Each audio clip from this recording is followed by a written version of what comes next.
De requête des bérets blancs auprès de tous les gouvernements fédéraux et provinciaux. 50 piastres par personne, chaque mois, sans enquête, sans taxe. 50 piastres par personne.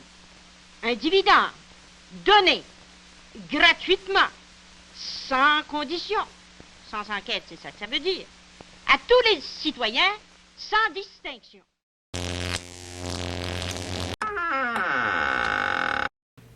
Ah, mes amis, comme disait Réal Carouette, politicien québécois et néanmoins créditiste dans les années 70, 50, 60, 70, avant de parler, j'aimerais dire quelque chose.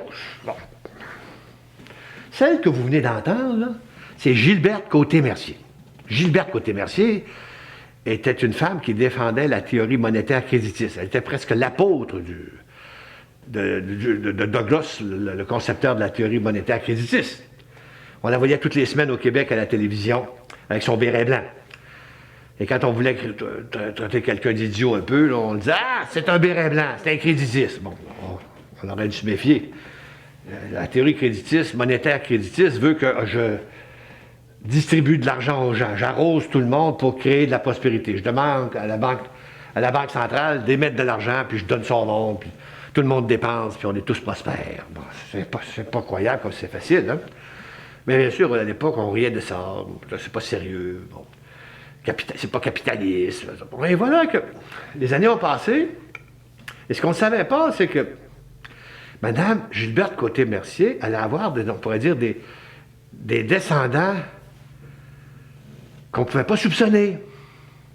Entre autres, un certain Justin Trudeau, qui a infiltré le Parti libéral fédéral, est devenu une taupe, et qui, in petto, en secret, là, réfléchissait à comment je pourrais bien faire pour appliquer la théorie monétaire créditiste aux Canadiens.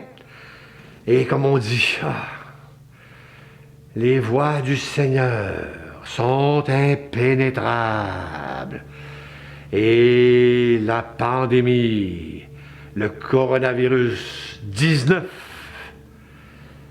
est tombé sur le pauvre monde, terrorisant le monde, comme dans la fable des animaux malades de la peste.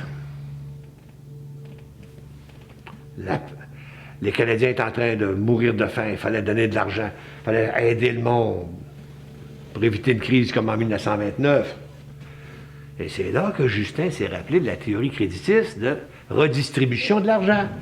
De sorte que cette année, on pourrait dire que on est dans une société créditiste intégrale, puisque le déficit fédéral accumulé, pas accumulé, le déficit de l'année, sera de l'ordre, d'après les experts, de 300 milliards de dollars. Je répète, 300 milliards de dollars.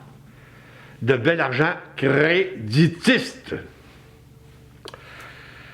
Le plus beau de la chose, c'est qu'il y a un expert qui nous explique qu'on n'a pas besoin de penser qu'on va être obligé de rembourser ça, puisque c'est de l'argent qui a été une dette qu'on contracte avec la banque centrale, appelée Banque du Canada. Alors, il s'agit de dire après à la Banque du Canada, tu ne touches pas à ça, laissez dormir ça, puisque c'est notre banque à nous, c'est la Banque des Canadiens. On ne va pas commencer à se mettre dans la misère en remboursant une dette à une banque qui nous appartient. Hey, c'est pas croyable, hein? Comment ça se fait qu'on n'a pas pensé à ça avant? Ben, ça aurait été si simple à chaque fois qu'il y avait de la misère de commencer à faire comme cette année-là, arroser tout le monde. Puis même moi, j'étais arrosé. J'ai pris mon chèque, je l'allais fermer. Hein.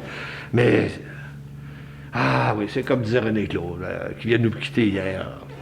Elle chantait une belle chanson, elle s'appelle « C'est le début d'un temps nouveau ». Ben, c'est ça. Alors, on pourrait dire qu'avec René Claude, c'est le début d'un temps nouveau.